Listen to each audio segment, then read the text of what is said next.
Chomanya man. Niye kwata squeeze. Chichino chitwogedde 2 hours ago. Inboxes onamuzindikire Muzata. Not me. Nze simuvumangako. I am fighting for my rights peacefully and I haven't abused anyone. I cannot sleep with my mother. As Muzata said, this is my last post. I will come back live. Kusawa 10. Is it? Tugenda live. Alive. Muzindike mbuze ebibuzo byammwe. Well, for me, eno post ya kumeka by the today eno post ya 1 2 Jesus Christ 3 4 lindako njabaleza lero 5 eno post ya kutane olunaku lwa lero 5 posts nze gwe mulungi okusembya okwogera ku bibozibozi ebyo kwegamba genzo waba naye tasobola kufuna ekintu kyateekako attention ye twetaaga music kati ffe nga ba receiving bino. He has said enough, I think. Maybe the live good coverage because now it is getting too much. It is getting nagging. Things are too much. I think. Kankubuze, how is it getting nagging? Like Timo, if someone omuntu bavayo. First of all, nayogera byayogedde about you. Let me tell you. You have the right There's to. nothing like saying something ngomuntu takulira gwogamba. Muzata tali ku social media tabiyaga. Kati choka bino tabifuna. Kankubuze ebyogenda ku muzikiti nasinika police yabitegedde atya. Muzata has not reacted about the police anywhere. Ekisoko obukulu. Kenzo shenjagala amanyi. Ebitwali kye bigenda mutuusa ku nsonga n'egyo okujjako ng'alabye Muzata ye naabo babiri. But Kanye, it is getting nagging. Empizi nzo okutandika wali. Bakulu. I have a suggestion. Mukulu Nabuhoro. Mrs. Gundi kati. Mrs. Nabunya. Ave yayogere ne Muzata. Amugambe oba yeweetonde ekintu kigwe. Tugere maaso. Rema aveyo. Ayogere ne Muzata. Amugambe omunaye. Ono taata w'omwana. Ngabo yava. Ona ulira. For the respect of their child and the dignity of someone gwobadde ne kati gwe kiringa ogambe obobadde ne Shakira mu relationship ne mwawukana. You want to see her go down the river? Oyagala olabenga buli kimwe ekikyete kitambula bulungi. But at the end of the day we have to be human beings. Yes. Which river is Kenzo going to? Tojirabe ne ya social media lulina. Kyeyalo kubuza. Tolanga omusajja agenda kweddala ono. Now if you've been following, Kenzo puts up moments singali happy in Colombia, cheering, laughing with other Colombians. The other time he said he doesn't eat. The next time, Colombian food. Oyagala mutwale nga tukaba buli sawa yonna. All the time you want to see us crying. Jukira, I told Ndoza Prim. Namugamba, movie acting bulungi. Yali apostinzeyo mbutalia. The next thing Colombian food is tasting very nice. It is like Ugandan food. Kansomere teyawandise. Let me tell you. 3 hours ago. Omuntu nga teyebaka. De kankubulira ebibaawo. He has been saying teyebaka ennaku zikati ziri mu 5. It can't happen in anybody's life. Laba nono. Tosobola butebaka. Okubanga okutulo tuli natural nti wobanga osusize sawe esuka. Omuntu agamba nti sebaka. Abategeeza afuna sleepless nights. The human body no resting amasawe emu. Oba osobola okugira naye nga ate education Mumbeera yo yagiyita mukonga street child. Nga baba kye basenkuba netonya kati ekyakimanyi. He knows how to deal with it. But me, my says, Eddie Kenza akolebwa ati. Muzata omwana agenda sangu. Ate bwe kinaagenda ewala nnyo. Muzata ajja kwefuulira Kenza amusuwinge. Atya yingo kiremedde konye ekyokusuwinga. Temujja tutiisa tiso otusuwinga otya. Fenga tetwabasuwinze tuvuma. Kutuvumira mama waffe. Why didn't we sue you? Ye mama wani gwe bavumye. Mama wa Kenzo. Bayogedde nti mama wa Kenzo. Wanji? Speak to the hand. Pulo by the way, Timo Pulo. Pulo. Kati yogera weka. Nature woman, this is what he wrote, eh? Nendoza. Abakuguni abako big talent bandi so say either ne bagenda mu Facebook ne bakyusa password. Kubanga kitabu se. Nze munde nnyo okulwanira eddembe lyange. Mbwagamba abavumi muwana bawane mbuba amaanyi. Muve ku page yange, let me write what I want. I am okay. Ola nti omuntu ono agenda sanguka. That's where Rema needs to come in.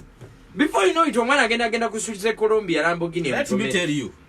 Rema ran mad when you were in the simanyi muri mu comedy store ne Lydia yina agenda maso okuyimba yenga yali gundi kubulira naye bye yali nabo lwakuba ebyamwe tetwagala byongera nze nyina bwino namwe nga mwali eri nembaleta mu nyumba yaffe ewa oyina evidence enyumba y'Esseguko ewa eyo tomanyi be mwatwalayo mwine ebifaananyi mwina footage fe waliwo ali ku tiimu yaffe nainako footage muwe panki empola naffe tulina owani naffe tulina abalenzi ngabo buwiyanga wiya bugeto youth ngabuna ngabukwata munva nze kyemmanyi mu bulamu bwange yes Henry newe ndiba si nga nfunyemu obuzibu n'omukazi oba naawe ngoba mukwano gwange social media would be the last thing engeri gye sitaakusanga okwo kugendayo kugamba oshegira nze me I believe in a person wembanga njagala nkugamba ekintu kigamba nga go Henry nti kino kintamye but ate era no mbachi wanise ku social media it can't be my daily life. Kenzo is a public figure. So what is different and here abroad, first of all, he's lonely. Let him come back home. But anyway, back to the point.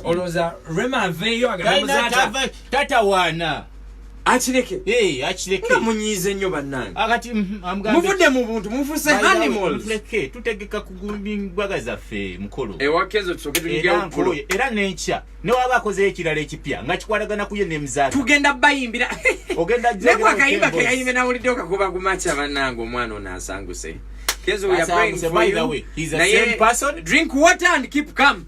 Soko nkuluka nkubulira ne wamanga nkubulira. Mpulira artist. Musician, whatever abantu abagala amawulire. Tewali Kenzo kirabadde. Kenzo mulamu bulungi nnyo. Kenzo tasobola kutabuka kubanga faso ebintu ebisobola mutabula wano wamanga singa abadde. Kankubuzeeko. Wali abaddeko n'omukazi ng'omwagala. Natabuka yasoose. Natabuka abanchawa owai sia natabuka kubi baby byalabeyo mu America kati gwe linabo bana omuntu alabukira mu America Taisiru yalita nayingira mu picture timo bakuchawe batwale Taisiru ojja Tony wawano nja kutoni wana yale sija kulaluka tuveyeyo tukole pulo tugende kira eyabadde mu nnyonyi ne bamubba mulabye bane babbe perfumes afe our perfumes our money omwana zali yakabya amaziga nigwe Kenya Air zameka the expensive perfumes kakati sigale kwejo the expensive let me tell you simanyi ogenda wagira na bubbi timo wagira obubbi ogenda fulu sifa yo baba mubyo baba college you should be careful. She should go to wabanga zali yabadda okutula mukayola walinyako kunyonyi timo walinyako kunyonyi sijukira whose responsibility is it wabira na responsibility banange tuogira kunyonyi totogera ku Uber obazino taxis ze Salamba Road listen Henry enyonyi bagitwa kankubulire waliwo luggage ze babba bamubye mu luggage oba mu handbag yi si mu handbag kyonna kye kiri naye webanga bakubidde mu nnyonyi Kastamera kunyonyi my belongings are your responsibility. Waliwo ensawo gyotula nayo waliwo ensawo zoteeka eri kunyonyi ne baseka mukago oshegedde kati kubuuza no it is the truth when you oyingira ennyonyi osobola kutula neno baga yo ngabwe wajiyingira ddi anti nze mbisomako mbimanyi tosobola kutula na mugugu gwo omugugu totula nago kati bagibye mu ki timo there's hand luggage kati hand luggage je yatudde je bagibyemu mwena abogira nti muli nyanga ko kunyonyi kubuza bagibye ba primo abalinnye kunyonyi bagibye mu hand go walinnye ennyonyi 1995 wali okyatula ne kikesi kyo ngali mu taxi njagala mpe ki bagibye mu ki bagibye mu luggage it doesn't matter whether it was hand luggage or what it was luggage and it's not the first time by the way yali aluzizeko ebintu kunyenye bulagajjavu zendoza yesimye singa yabadde mu bombadi ya wano kifeesa akubba n'akuteerako n'akugamba nsanga kugundi omuntu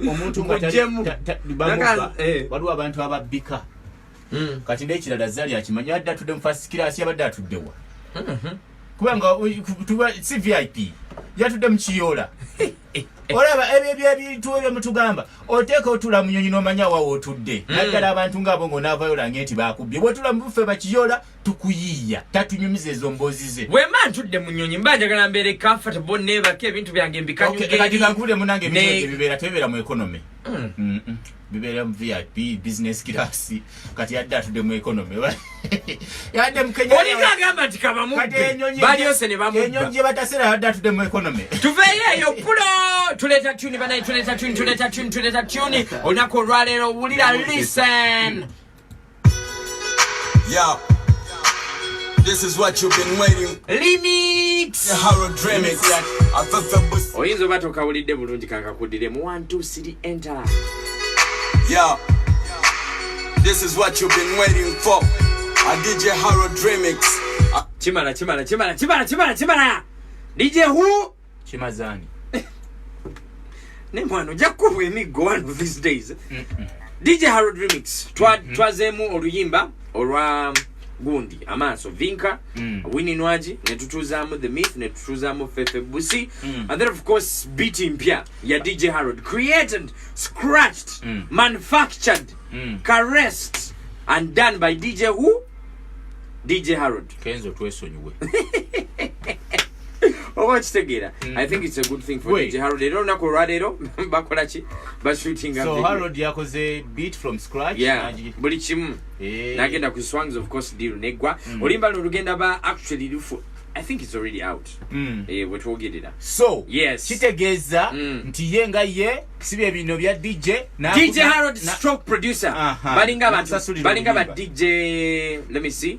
Khaled Mofrisa Avisi Afabambi ani omulala there's another DJ waliwo DJ mu Nigeria achikola vakubino mbu DJ Slick Stewart ne Roger tugenze ne batukolera oluyimba nedda ono yagenda nakola ki nakola beat. The reason I'm happy is because ono mwana tanaweza na miaka 25 but he's already defined oba olabanga je kigenda checho miaka 25 nga tolina bwongo olabanga na bufuna kwana akatito sobola kagomya nga kakuze kaba kamika katandikira buto.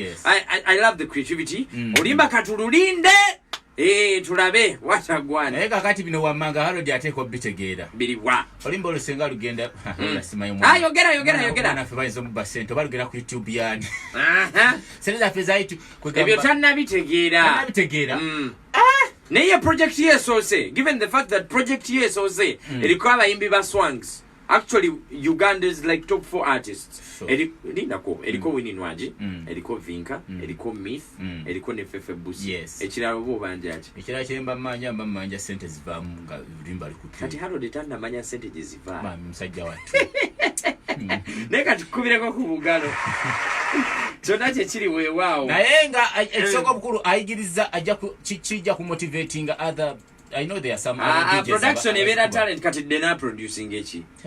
Dena sigane mu dena chali mutasa okuyiga. Because you can also scratch by the way as a DJ.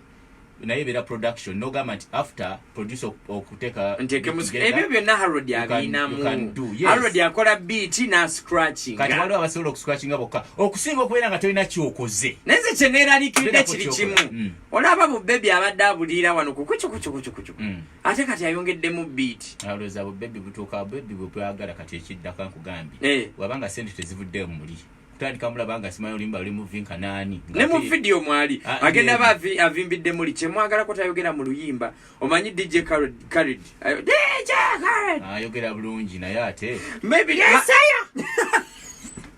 ani kademu sina budde kademu just one more time ani yes